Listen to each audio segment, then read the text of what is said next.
اب اسی طرح بعض اوقات دیکھنے میں آتا ہے کہ علیحدگی ہو جاتی ہے، یعنی طلاق کی صورت میں یا خلا کی صورت میں، تو ایسی صورت میں بچے کس کے پاس رہیں گے، ماں کے پاس یا باپ کے پاس؟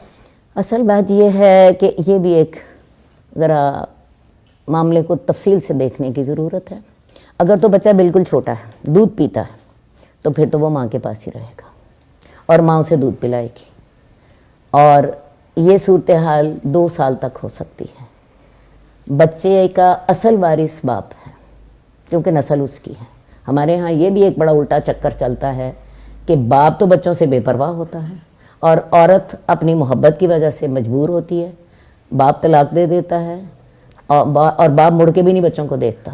عورت ان کو پال بھی رہی ہوتی ہے، ان کی تربیت بھی کر رہی ہوتی ہے اور ان کو مال بھی خرچ کر رہی ہوتی ہے۔ یہ مرد کا دوہرا ظلم ہے۔ تو پہلی بات یہ ہے کہ اگر بچہ دودھ پیتا ہے تو وہ عورت کے پاس رہے گا۔ مرد عورت کو، بچے کی ماں کو، جو اب اس کی بیوی نہیں ہے، اس کو بچے کے دودھ پلانے کا خرچہ دے گا۔ اور یہ قرآن مجید نے باتیں اتنی کلیئر کی ہیں کہ بچے کا باپ ماں کو بھی خرچہ دے گا، اجرت دے گا کہ تو میرے بچے کو دودھ پلا رہی ہے، بچے کا خرچہ علیحدہ دے گا کیونکہ بچہ اس کا ہے، اور بچے کی ماں کا خرچہ اس لیے دے گا کہ وہ اس کے بچے کو دودھ پلا رہی ہے۔ ٹھیک ہے؟ صحیح۔ تو یہ تو چلے گا جب تک بچہ دودھ پیتا ہے۔ اب اگلے 7 سال تک ماں زیادہ حق رکھتی ہے کہ بچے کو اپنے پاس رکھے، اگر وہ نیا نکاح نہیں کرتی۔ لیکن اگر وہ نکاح کر لیتی ہے، فرض کیا 2 سال دودھ پلانے کے بعد یا 2 سال کے بعد وہ نیا نکاح کر لیتی ہے، اب مرد اگر چاہتا ہے کہ میں اپنے بچے کو اپنے پاس رکھوں تو پھر دونوں کا حق برابر ہے، کیونکہ باپ کہہ سکتا ہے کہ جو اس کا سوتیلا باپ ہوگا، ہو سکتا ہے وہ اس پہ زیادتی کرے۔ ٹھیک ہے نا؟ کیونکہ عورت مرد کی پابند ہے، تو مرد اس سے مطالبہ کر سکتا ہے کہ میرا بچہ مجھے دے دو، میں اس کو اپنے پاس رکھوں گا۔ ٹھیک ہے؟ اب دونوں ایک لیول پر آ گئے۔ لیکن اگر 7 سال تک عورت نکاح نہیں کرتی تو پھر عورت کا حق فائق ہوگا، کیونکہ بچے کو اس عمر میں ماں کی ضرورت زیادہ ہوتی ہے، لیکن یہ اس شرط کے ساتھ ہے کہ ماں نکاح نہ کرے۔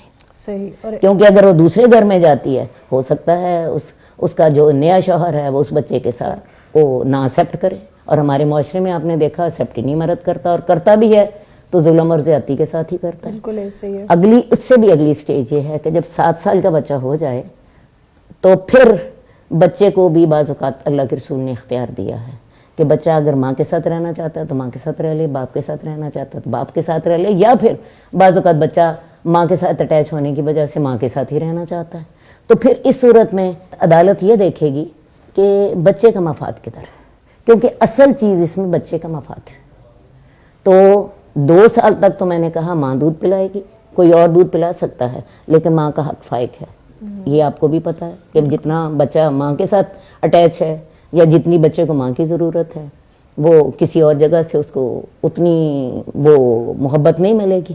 2 سال کے بعد اب اگر عورت نکاح کر لیتی ہے تو پھر دونوں برابر لیول پہ آ جاتے ہیں، لیکن اگر عورت نکاح نہیں کرتی تو 7 سال تک عورت کا حق پہلے ہوگا، مرد کو بچہ نہیں دیا جائے گا، عورت کو دیا جائے گا۔ آپ ان 7 سالوں میں بھی مرد ہی مطلب باپ ہی اپنے بیٹے کی ساری اخراجات کی بات ہے، وہ باپ نہیں کرنے ہیں، وہ باپ نہیں کرنے ہیں۔ صحیح۔ یہ تو ہمارے معاشرے کا جبر ہے کہ ماں جو ہے اس کو باپ جب طلاق دے دیتا ہے تو مڑ کے دیکھتا ہی نہیں ہے۔ بالکل، اور پھر بچوں کو بھی نہیں دیکھتا۔ نہ بچوں، وہ ماں کو بھی طلاق دیتا ہے اور اپنے 7 بچوں کو بھی طلاق دے دیتا ہے۔ ماں بیچاری ان کو تربیت بھی کر رہی ہوتی ہے، ان کو کما کے کھلا بھی رہی ہوتی ہے۔